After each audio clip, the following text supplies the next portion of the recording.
대출금리 상승이 전망되면서 전세금을 돌려받지 못하는 깡통 전세에 대비한 전세금 보장보험에 관심이 쏠립니다. 저축은행의 텃밭으로 여겨지는 중금리 대출 시장에 인터넷은행이 뛰어들었지만 저축은행이 자리를 쉽게 내어주지 않을 것으로 보입니다. 미국의 기준금리 인상 이후 증권사들이 채권 만기를 줄이는 등 수익률 악화에 대응하고 있습니다. 정부가 주택을 임대해주고 월세를 받는 임대사업자의 등록을 의무화하는 방안을 추진합니다.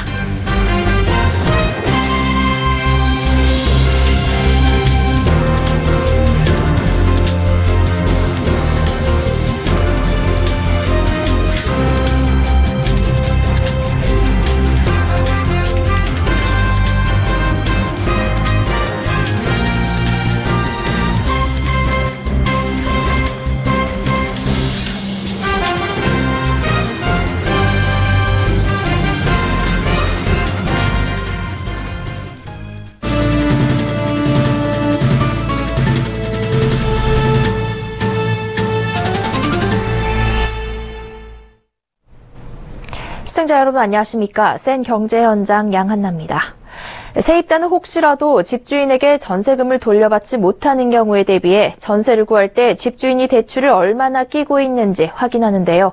미국의 기준금리 인상으로 대출금리 상승이 예상되는 요즘 깡통 전세에 대한 불안감을 없애주는 전세금 보장보험에 관심이 높아지고 있습니다. 특히 오는 20일부터는 전세금 보장보험 가입도 쉬워져 수요가 더 증가할 것으로 전망됩니다. 정훈규 기자입니다. 금융감독원에 따르면 지난 4월 말 기준 주택담보대출 연체율은 전달보다 0.01%포인트 상승한 0.21%를 기록했습니다. 여전히 절대적으로 높은 수치는 아니지만 앞으로 금리가 오르면 연체율도 지속적으로 상승할 가능성이 큽니다. 최악의 경우 빚을 갚지 못해 집을 경매로 내놓는 집주인들이 많아질 수 있다는 얘기입니다. 이 때문에 전세금을 지켜주는 전세금 보장보험에 대한 관심이 커지고 있습니다. 이 상품은 집주인이 임대차 계약이 해지 또는 종료된 이후 30일이 지났거나 임대차 기간 중 해당 주택이 경매나 공매가 된 이후 배당을 했는데도 임차인이 전세 보증금을 돌려받지 못한 경우 전액을 보상해줍니다. 주택도시 보증공사에 따르면 지난해 전세금 보장보험에 가입한 세대는 3만 4천 세대를 넘어 한 해 전과 비교해 9배 가까이 급증했습니다. 특히 오는 20일부터는 전세금 5억 원 이상 세입자들도 집주인 동의 없이 전세금 보험에 가입할 수 있어 가입자는 더욱 늘어날 전망입니다. 전세금 보장보험은 주택도시 보증공사와 서울보증보험 두 곳에서 판매하고 있습니다. 주택도시 보증공사 상품은 기존에도 집주인 동의 없이 가능했지만 전세금이 수도권 5억 원, 비수도권 4억 원 이하인 경우만 가입할 수 있어 대상에 한계가 있었습니다. 반면 서울보증보험 상품은 가입 대상이 아파트는 가격에 제한이 없고 기타 주택은 10억 원 이하로 넓지만 집주인 동의를 받아야 하는 불편함이 있었습니다. 하지만 최근 보험업법 시행령 개정안이 국회를 통과하면서 오는 20일부터는 집주인 동의 없이 가입할 수 있습니다. 이 상품의 보험료는 아파트의 경우 전세금의 연 0.19%, 기타 주택은 연 0.22%입니다. 서울경제TV 정은규입니다. 전 금융권이 중저신용자를 타깃으로 하는 중금리 대출 상품을 너도나도 출시하고 있는데요. 이 시장의 최강자는 역시 중저신용자를 전문으로 상대하는 저축은행이었습니다. 인터넷 전문은행도 최근 중금리 대출에 뛰어들었지만 경쟁력을 유지하기 어려울 것이란 전망이 나옵니다. 앵커 리포트입니다. 지난 2015년 말부터 시중은행을 비롯한 전 금융권에서 줄줄이 출시되고 있는 중금리 대출. SBI저축은행의 사이다와 중금리 바빌론, JT친해저축은행의 원더풀 와우론 등 저축은행의 상품들이 특히 인기를 끌고 있습니다. 실제로 중신용자의 대출 비중이 늘어난 곳 역시 전 금융권 중 저축은행이 유일했습니다. 나이스 평가 정보에 따르면 작년 12월 말 기준 저축은행 업권의 5에서 6등급 신용자에 대한 대출 비중은 42%로 전년 11월 대비 5%포인트나 늘었습니다. 같은 기간 은행은 1.3%포인트, 카드사는 1.7%포인트, 캐피탈은 0.3%포인트 줄어들었습니다. 타 금융사들은 중금리 상품을 내놓고도 리스크를 줄이기 위해 깐깐하게 대출을 내주면서 보다 우량 등급의 고객 위주로 상대한 겁니다. 지난 4월 출범한 인터넷 전문은행도 저축은행보다 더 낮은 금리로 중금리 대출 상품을 내놓고 있지만 정작 저축은행 업계는 긴장하지 않는 분위기입니다. 장기적으로 중금리 대출 상품의 타깃층인 중저신용 고객들이 인터넷은행으로 넘어가기 어려울 것이란 예상 덕분입니다. 중저신용 고객을 상대해본 풍부한 경험과 데이터베이스가 있지 않는 한 이들을 상대로 한 리스크 관리가 어려울 수밖에 없고 인터넷은행도 결국 중저신용자에게 손을 뗄 것이란 분석입니다. 한 업계 관계자는 신용등급 4에서 7등급 고객에게 한 자릿수 금리를 제공하기로 한 K뱅크의 중금리 대출 상품은 1년이 지나고 나면 3에서 4% 부실을 겪을 수밖에 없을 것이라고 전망했습니다. 실제 우리은행이 지난 2015년 말 출시한 위비 모바일 중금리 대출도 연체율이 3%를 훌쩍 넘은 적이 있습니다. 연체 추이가 명확하게 드러나는 1년 후 K뱅크가 중저신용자를 상대로 한 중금리 대출을 계속 이어나갈 수 있을지 귀추가 주목됩니다. 서울경제TV 양은아입니다. 미국 연방준비위원회가 올 들어 두 번째 기준금리 인상을 단행하면서 채권을 많이 보유한 증권사들이 다시 긴장하고 있습니다. 기준금리가 오르면 채권값이 떨어져 수익이 악화할 우려가 있기 때문인데요. 하지만 미리 대비하지 못해 큰 손실을 본 작년과는 달리 이번엔 채권 만기를 줄여 위험을 낮추는 등 대응책을 마련하고 있습니다. 김성우 기자가 보도합니다. 지난 14일 미국 연방준비위원회가 3개월 만에 기준금리를 0.25%포인트 더 올려 미국의 기준금리 상한선은 1.25%가 됐습니다. 미국이 기준금리를 인상하면서 증권업계에는 긴장감이 감돌고 있습니다. 증권사의 경우 채권 운용을 통해 얻는 수익이 상당한데 미국 기준금리가 오르면 채권금리도 같이 오르고 채권값은 떨어져 수익이 나빠질 우려가 있기 때문입니다. 실제로 증권업계는 지난해 말 트럼프 대통령 당선을 앞두고 금융시장이 흔들리면서 10월에서 12월 두 달 사이 채권에서 약 1,700억 원의 손실을 입었습니다. 증권업계는 그러나 이번에는 미국 기준금리가 올랐다 하더라도 지난해처럼 큰 손실을 보지 않을 것이라고 예상합니다. 증권사들이 보유 채권 규모를 조절하고 채권 만기를 줄여 금리 인상으로 인한 채권값 하락에 대비하고 있기 때문입니다. 현재 증권사의 채권 보유액은 지난해 말과 비슷한 175조 원 수준입니다. 1분기에 좋은 실적을 거뒀지만 미국의 기준금리 인상을 예상해 채권 보유액을 확대하지 않았기 때문입니다. 보유하고 있는 중장기 채권을 단기 채권으로 교체해 채권의 만기, 이른바 듀레이션도 축소하고 있습니다. 듀레이션이 짧을수록 금리 인상으로 인한 채권 가격 변동의 영향을 덜 받습니다.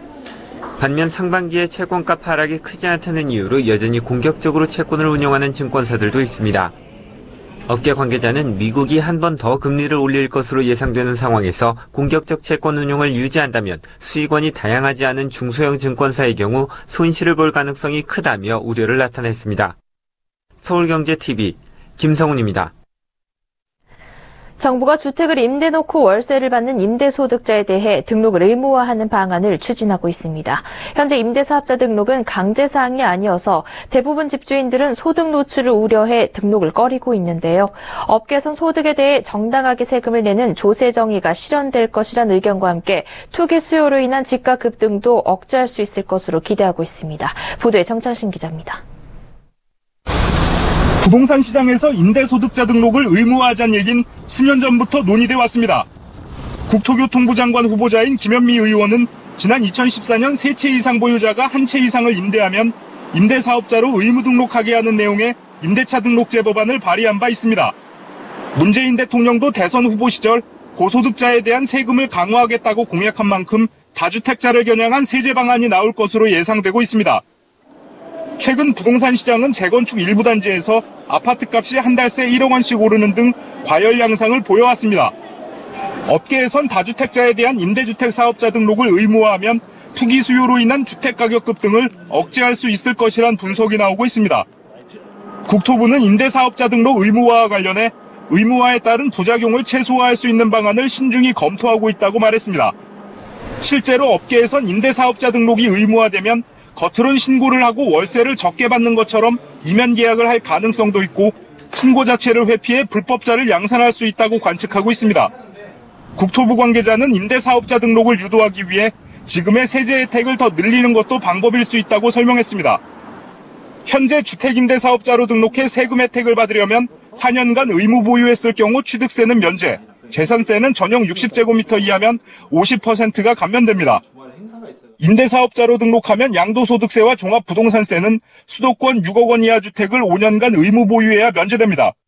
의무 보유 기간 중 팔았을 경우 세금이 추징됩니다. 임대소득과세는 임대소득이 연 2천만 원 이하인 경우 내년까지 유예된 상황입니다.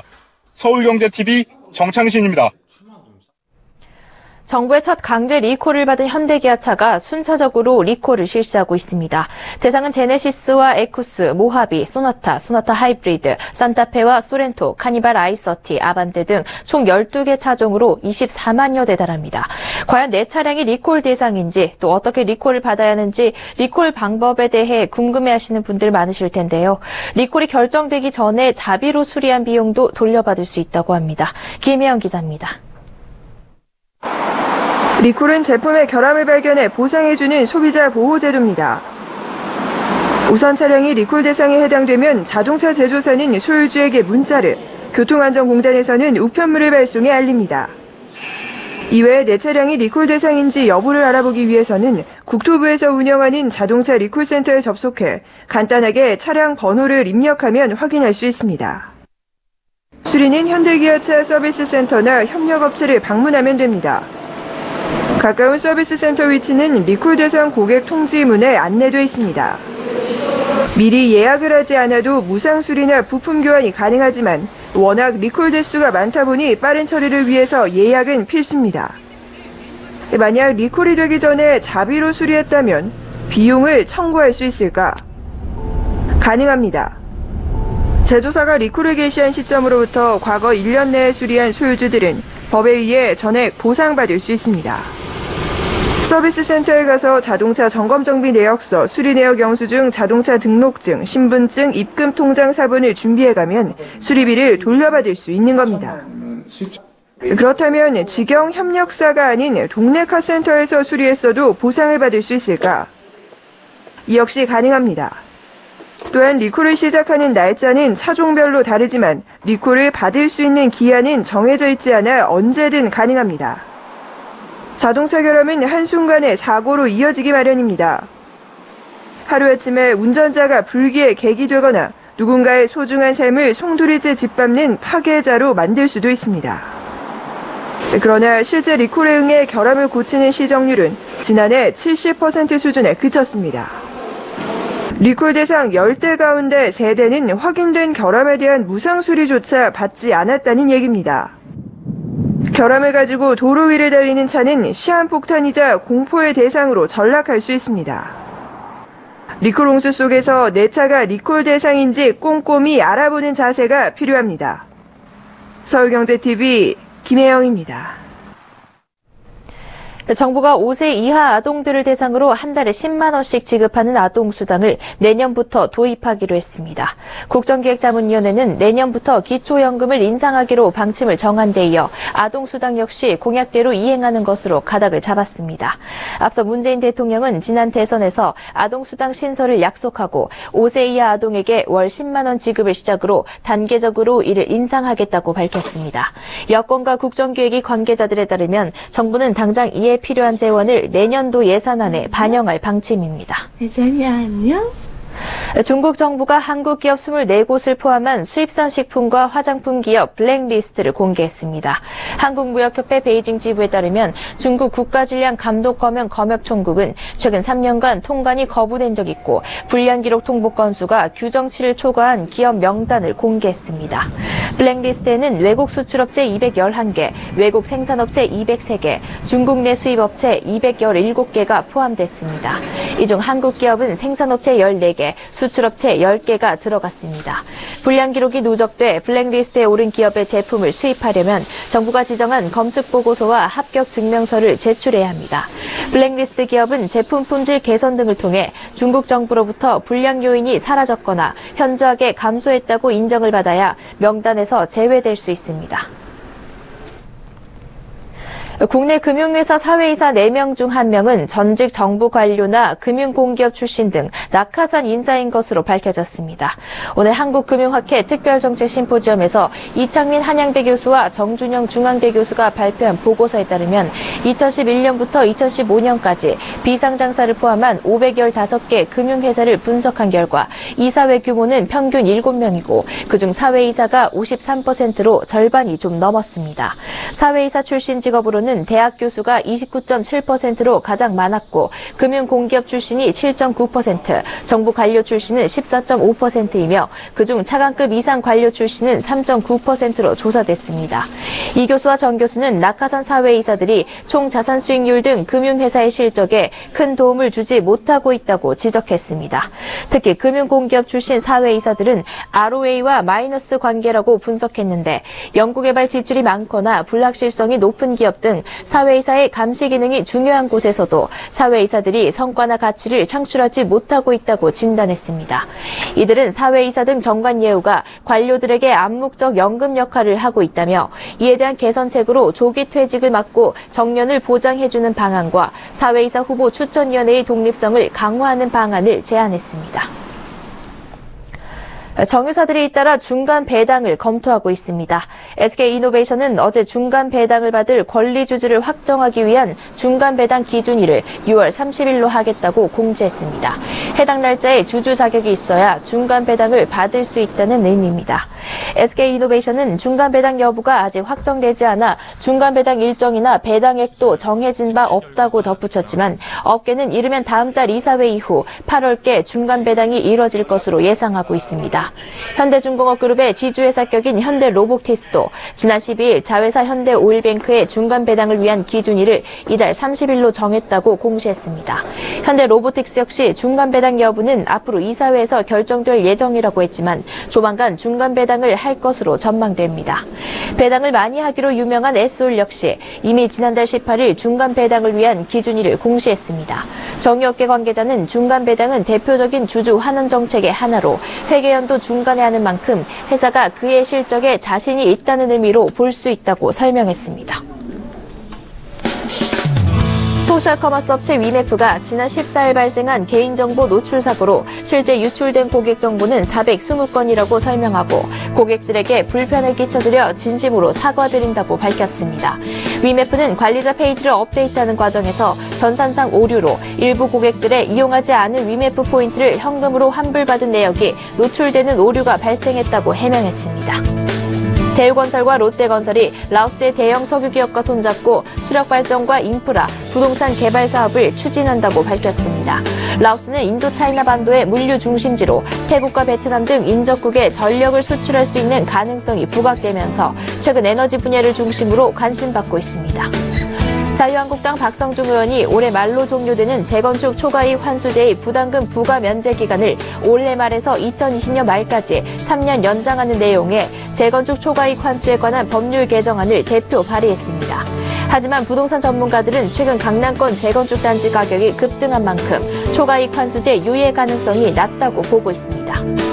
수원시는 오늘 하루 30만 명이 이용할 것으로 예상되는 수원역 환승센터 개통식을 열었습니다. 오는 19일부터 환승센터에서 버스와 택시, 지하철, 경부선 열차를 한 번에 갈아탈 수 있게 됩니다.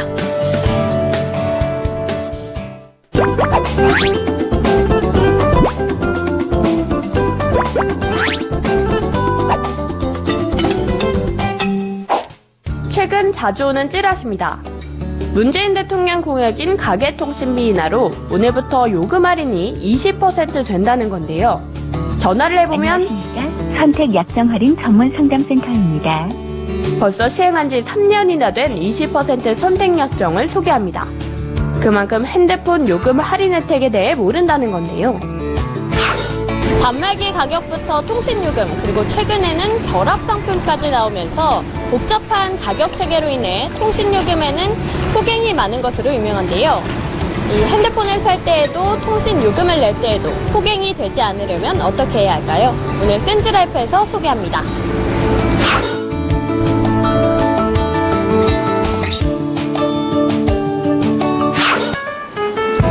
서울 은평구의 한 알뜰폰 매장. 고객 상담이 한창입니다.